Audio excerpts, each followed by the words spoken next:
నమస్తే, welcome to BCN news. నేను విజయలక్ష్మి. ముందుగా ముఖ్యాంశాలు. కర్నూలు జిల్లా ఆలూరులో ఉపాధి హామీ ఫీల్డ్ అసిస్టెంట్ దారుణ హత్య. ఇది ముమ్మాటికి ప్రభుత్వ హత్యేనని వైసీపీ ఎమ్మెల్యే విరూపాక్షి ఆగ్రహం.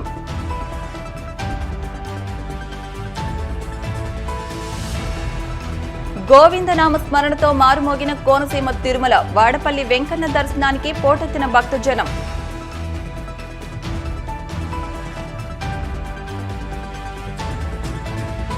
తిరుమల శ్రీవారిని దర్శించుకున్న కర్ణాటక బీజేపీ నేత రవి. ఆలయ మర్యాదలతో స్వాగతం పలికిన అధికారులు.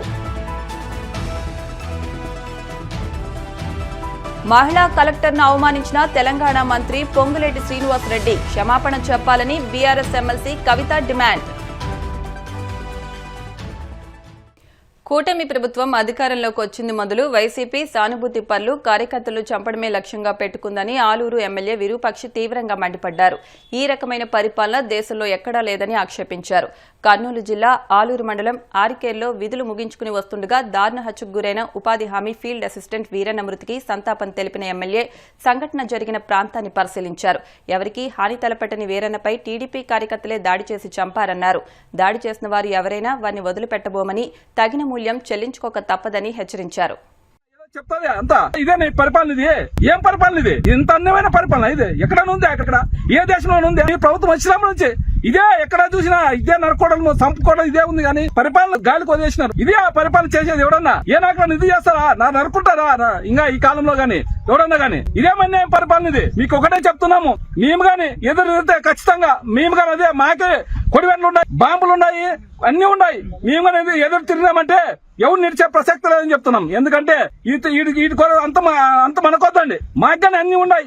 మేము గానీ అన్నిటికీ తగ్గించే ఉండేది. మీరు ఏం ఎత్తుకున్నారని అనుకునే పని లేదు. మేము మాత్రం ఖచ్చితంగా దీనికి ధీటుగా ఖచ్చితంగా చేసే తీరుతామని చెప్తున్నాం. మంచి పద్ధతి కాదు.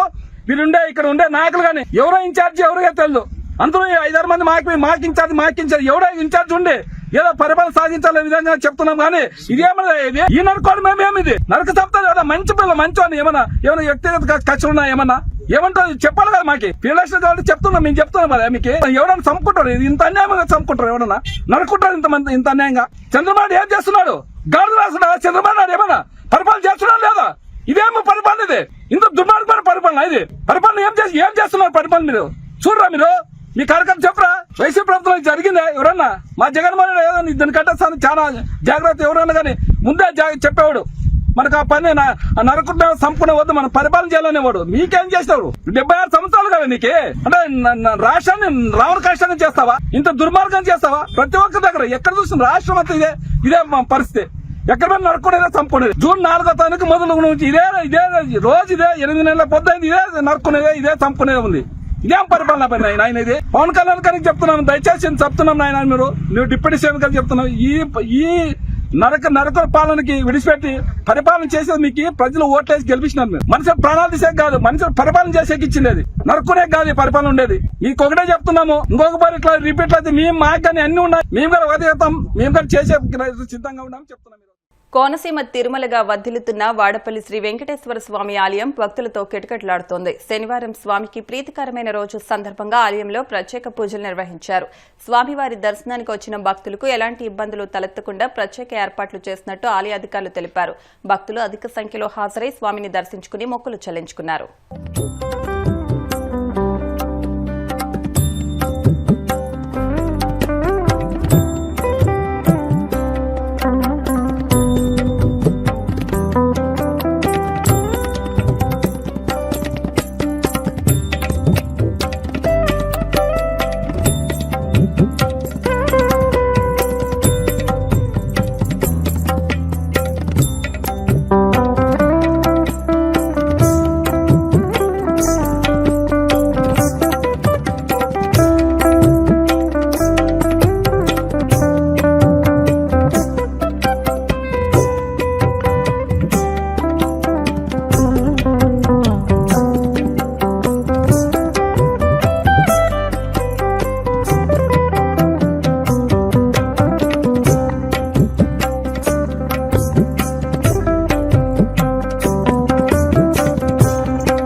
శనివారాల వెంకట దర్శనం 7 జన్మల పుణ్యఫలం. స్వామివారి యొక్క సన్నిధానంలో ప్రతి శనివారం 7 శనివారాలు స్వామిని వరుసగా దర్శించుకుంటే అనుకున్న కోరికలు నెరవేర్తాయి. మహిమాన్విత స్వామివారు ఇక్కడ వస్తే భక్త జనసంఖ్య 50 నుంచి 60,000 మంది దాకా ప్రతి శనివారం దర్శించుకుంటారు. ఓం నమో వెంకటేశాయ. నా పేరు కొండవెల్లి ఆదిత్య అనంత శ్రీనివాస్. ఇక్కడ అర్చక స్వామిగా పనిచేస్తారు. ఓం నమో. పశ్చిమ గోదావరి జిల్లా భీమవరం కలెక్టరేట్లోని మీకోసం సమావేశం మందిరంలో 15వ నేషనల్ ఓటర్స్ డేను పండుగ వాతావరణంలో నిర్వహించారు. ఈ కార్యక్రమానికి జిల్లా రెవెన్యూ అధికారి మొగలి వెంకటేశ్వర్లు ముఖ్య అతిథిగా పాల్గొన్నారు. ఈ సందర్భంగా ఆయన మాట్లాడుతూ ప్రజాస్వామ్యంలో అతిపెద్ద పండుగ జాతీయ ఓటర్ల దినోత్సవం అన్నారు. ఎటువంటి ప్రలోభాలకు ఒత్తిళ్లకు ప్రభావితం కాకుండా ప్రతి ఎన్నికల్లో నిర్భయంగా ఓటు వేస్తామని ప్రతిజ్ఞ చేయించారు.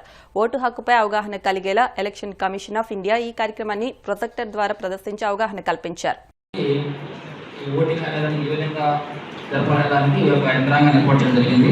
ఎలక్షన్ కమిషన్ ఆఫ్ ఇండియా దాన్ని వారి ఆధ్వర్యంలో మనం అప్పటి నుంచి ఇప్పటి వరకు దాదాపుగా మనకి 70 సంవత్సరాల పాటు వారి ఆధ్వర్యంలో ఎలక్షన్స్ చాలా సజావుగా ప్రశాంతంగా జరిగి పరిపాలన అనేది మనకి జరుగుతూ ఉంది. ముఖ్యంగా ఈ యొక్క నేషనల్ ఓటర్స్ డే సందర్భంగా ప్రతి సంవత్సరానికి కూడా మనకి ఒక థీమ్ ఏర్పాటు చేయడం జరుగుతూ ఉంది, అనౌన్స్ చేయడం జరుగుతుంది.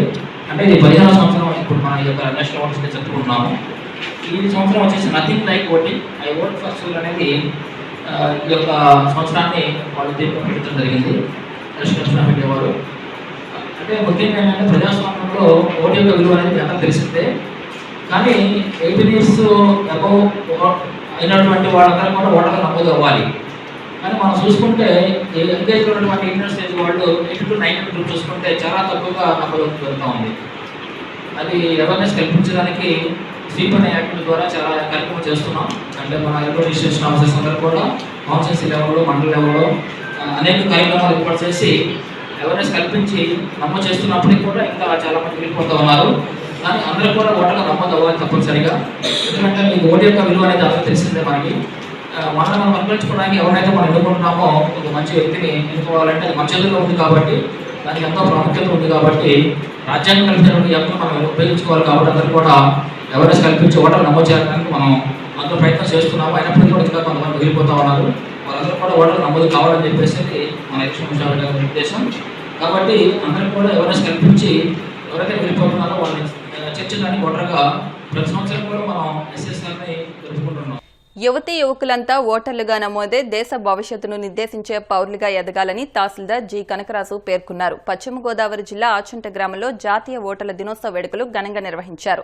ఈ సందర్భంగా తహసీల్దార్ మాట్లాడుతూ ఆర్థిక సామాజిక ప్రతిష్టను నెరవేర్చే సంకల్పమున్న ప్రజాప్రతినిధులను ఎన్నుకోవడం ప్రజల కర్తవ్యమని, అది ఓటు హక్కు ద్వారానే సాధ్యపడుతుందని తెలిపారు. ఈ సందర్భంగా తహసీల్దార్ కార్యాలయం వద్ద ముగ్గులు పోటీలు నిర్వహించి సీనియర్ ఓటర్లను రెవెన్యూ అధికారులు సత్కరించారు. అర్హత పొందిన ప్రతి ఒక్కరూ ఓటు హక్కును పొంది ఆ ఓటును సద్వినియోగం చేసుకుని సరైన ప్రజాప్రతినిధులను ఎన్నుకోవాలని జంగారెడ్డిగూడెం ఆర్డీఓ ఎంవీ రమణ సూచించారు. జాతీయ ఓటర్ల దినోత్సవాన్ని పురస్కరించుకుని ఏలూరు జిల్లా జంగారెడ్డిగూడెం పట్టణంలోని ఎస్వీఈఎస్ కళాశాలలో విద్యార్థులకు అవగాహన సదస్సు నిర్వహించారు. ఈ సందర్భంగా ఆర్డీఓ మాట్లాడుతూ 18 సంవత్సరాలు పైబడిన ప్రతి ఒక్కరూ ఓటు హక్కును పొంది సద్వినియోగం చేసుకోవాలన్నారు. సరైన ప్రజాప్రతినిధులను ఎన్నుకునే విధంగా ప్రజలను చైతన్యపరచాల్సిన బాధ్యత విద్యార్థులపై ఉందని తెలిపారు. ఈ ఐదేళ్లలో అనుకునేదాన్ని దాన్ని మార్చేదానికి మీకు గవర్నమెంట్ ఇచ్చిన ఈ ఆయుధం ఇది ఓటు అనేది. ఆ ఓటు మీరందరూ కలెక్టివ్గా ఆలోచించుకొని వేస్తేనే ఒక మంచి నాయకుడిని ఎన్నుకోగలుగుతారు. దానివల్ల మీ ఊరు బాగుంటుంది, మీ జిల్లా బాగుంటుంది, జిల్లా తర్వాత స్టేట్ బాగుంటుంది, స్టేట్ తర్వాత దేశం బాగుంటుంది. అది కేవలం ఒక్క ఓటే అని మాత్రం అనుకోకండి. రోజుల్లో ఇంత సోషల్ మీడియా ఇంపాక్ట్ ఎవరి మీద లేదు. మీకు ఎవరు చెప్పక్కర్లా. మీరెంత నవ్వుతూ ఇంత జోవియల్గా ఉన్నా ఓటేసేటప్పుడు ఎలా ఆలోచిస్తారో నా కొడుకుల ద్వారా నేను విన్నా. మా పిల్లలిద్దరూ నాతో మాట్లాడిన మాటలు విన్నా. మీ అందరిలో ఆలోచన ఉంది. ఇంతకు ముందు మీ తల్లిదండ్రుల కన్నా కూడా మీరు ఇంకా బాగా ఆలోచించగలుగుతున్నారు. మంచి రాష్ట్రాన్ని, మంచి దేశాన్ని పెంపొందించుకునే దానికి మీ దగ్గర మీ ఓటుని మీరు ఉపయోగించుకోగలరు. నాకు తెలిసిన విషయం. మీ ఇంట్లో పెద్దవాళ్ళు కూడా మార్చండి.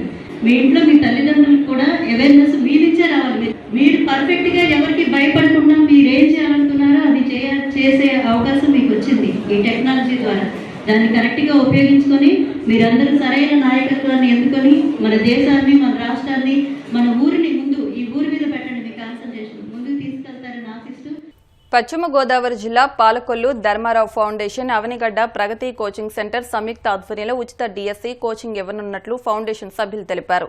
ఈ కోచింగ్ సెంటర్ కు ఎంతో వ్యయ ప్రయాసాలు అయినప్పటికీ ఫౌండేషన్ చైర్మన్ మంత్రి నిమ్మల రామానాయుడు చొరవతో అన్ని ఏర్పాట్లు పూర్తి చేసినట్లు తెలిపారు. ఉచిత శిక్షణకు ఎవరైతే అభ్యర్థులు అప్లై చేసుకున్నారో వారి ఆదివారం సాయంత్రం 3 గంటలకు బీఆర్ ఎంవీఎం హైస్కూల్లో రిజిస్ట్రేషన్ చేసుకుని తరగతులకు హాజరు కావాలని సూచించారు. అనౌన్స్ చేసిన తర్వాత మన పాలకొల్లు శాసనసభ్యులు రాష్ట్ర మంత్రివర్యులు శ్రీ నిమ్మల రామానాయుడు గారి ఆధ్వర్యంలో ధర్మారావు ఫౌండేషన్ ద్వారా డిఎస్సి అభ్యర్థులు మన నియోజకవర్గ స్థాయిలో ఉన్నటువంటి బీఈడి పూర్తి చేసినటువంటి స్కూల్ అసిస్టెంట్స్ మరియు ఎస్జిటి పిల్లలకు స్టూడెంట్స్ ని మనం గ్యాదర్ చేసి సుమారు 150 మంది వస్తారనుకున్నాం. ఇంచుమించుగా 700 పైగా ఇక్కడికి అప్లికేషన్స్ రావడం జరిగింది. వారికి కోచింగ్ ఇవ్వడానికి, ఫ్రీ కోచింగ్, ఉచిత శిక్షణ ఇవ్వడానికి ప్రగతి కోచింగ్ సెంటర్ అవనిగడ్డ వారు పూర్ణ గారు ఆ రోజు వేయించేస్తానికి ఆయన అంగీకరించారు. వారి మెటీరియల్ కూడా మనకు ఇవ్వడానికి అంగీకరించారు. ఇది మనం రేపు రిపబ్లిక్ డే సందర్భంగా మధ్యాహ్నం 3 గంటలకు రిజిస్ట్రేషన్ చేసి పిల్లలందరికీ వాళ్ళకి ట్యాగ్లు ఇస్తాము, ఐడెంటిటీ కార్డులు ఇస్తాం. ఇచ్చిన తర్వాత వాళ్ళు రిజిస్ట్రేషన్ చేసుకోవాలి.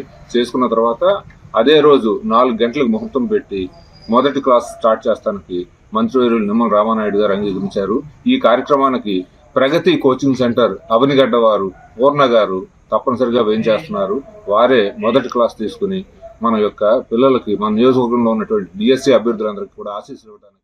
నూతన ప్రభుత్వం బాధ్యతలు స్వీకరించిన వెంటనే ముఖ్యమంత్రి గారు మొట్టమొదటి సంతకం చేసినటువంటి డిఎస్సి అనేటువంటి కార్యక్రమం ఏదైతే ఉందో, మరి పెద్ద ఎత్తున రాష్ట్ర ప్రభుత్వంలో ఉపాధ్యాయులు నిర్మించి అలా నియామకం పూర్తయిన తర్వాత క్వాలిటీ ఆఫ్ ఎడ్యుకేషన్ పెంచాలి అనేటువంటి చక్కటి కార్యక్రమం ఏదైతే లోకేష్ గారు తీసుకున్నారో ఆ కార్యక్రమం, మరి దానికి తోడుగా అనేక సేవా కార్యక్రమాలు చేస్తున్నటువంటి ధర్మారావు ఫౌండేషన్ ఏదైతే పాలకొల్లో మన గౌరవ మంత్రివర్యులు నిమ్మల రామానాయుడు గారి ఆధ్వర్యంలో నిర్వహిస్తూ వస్తున్నామో గత 15-20 సంవత్సరాలుగా, మరి వారి ఆధ్వర్యంలో ఎంతోమందికి మనం ఉద్యోగ అవకాశాలు కల్పించాలి అనేటువంటి ఒక బృహత్తరమైనటువంటి ప్రణాళిక ఆలోచనతోటి ఆవిర్భించింది ఈ డిఎస్సి కోచింగ్ అనేటువంటిది పాలకొల్లో ఏర్పాటు చేయడం అనేటువంటి లక్ష్యం. మరి ఉచితంగా ఎంతమందికి వస్తే అంతమందికి కూడా ఈ కార్యక్రమాన్ని అందజేయాలని ఆయన భావించినటువంటి ఆలోచన ఏదైతే ఉందో దాన్ని కార్యరూపం దాల్చేటటువంటి టైం వచ్చింది. ఎందుకంటే త్వరలోనే డిఎస్సి ప్రకటన అనేటువంటిది రాబోతుంది అని మనందరికీ తెలిసినటువంటి విషయమే. ఈ కార్యక్రమంలో భాగంగా ఈ కోచింగ్ అనేటువంటి దాన్ని ప్రారంభోత్సవాన్ని ఈ నెల 26 జనవరి 26వ తేదీ మధ్యాహ్నం 3 గంటలకి మన స్థానికంగా ఉన్నటువంటి బీఆర్ఎం హై స్కూల్ ప్రాంగణంలో ఏర్పాటు చేయడం జరుగుతుంది. దీనికి మనకి పూర్తి సహకారాన్ని మరి అవనిగడ్డ ప్రగతి కోచింగ్ సెంటర్ వారు అందించడం జరుగుతుంది. వారు పూర్ణ గారు స్వయంగా దీని పర్యవేక్షణ బాధ్యతలు చేపట్టడంతో పాటు విద్యార్థులకు అవసరమైనటువంటి ఎవరైతే డిఎస్సికి అపీర్ అవుతున్నారో వాళ్ళందరికీ అవసరమైనటువంటి స్టడీ మెటీరియల్ కూడా ప్రగతి కోచింగ్ సెంటర్ వారు అందజేయడం జరుగుతుంది. మరి దీనికి అందరికీ కూడా ఎంతో వేపయాసలు కోర్చి మరి మన అభ్యర్థులు పాలకొల్లు నుంచి ఎక్కువ మంది మరి ఉపాధ్యాయులుగా సెలెక్ట్ అవ్వాలి, వీళ్ళకి భవిష్యత్తు ఉండాలి అనేటువంటి ఆలోచనతోటి మంత్రి గారు ఎంతో ఖర్చు పెట్టి ఎంతో ఆలోచనతోటి అందరినీ సమీకరించి మరి ఈ ప్రయత్నాన్ని కొనసాగిస్తున్నారు. ఇప్పుడు కాసేపు ప్రకటనలు.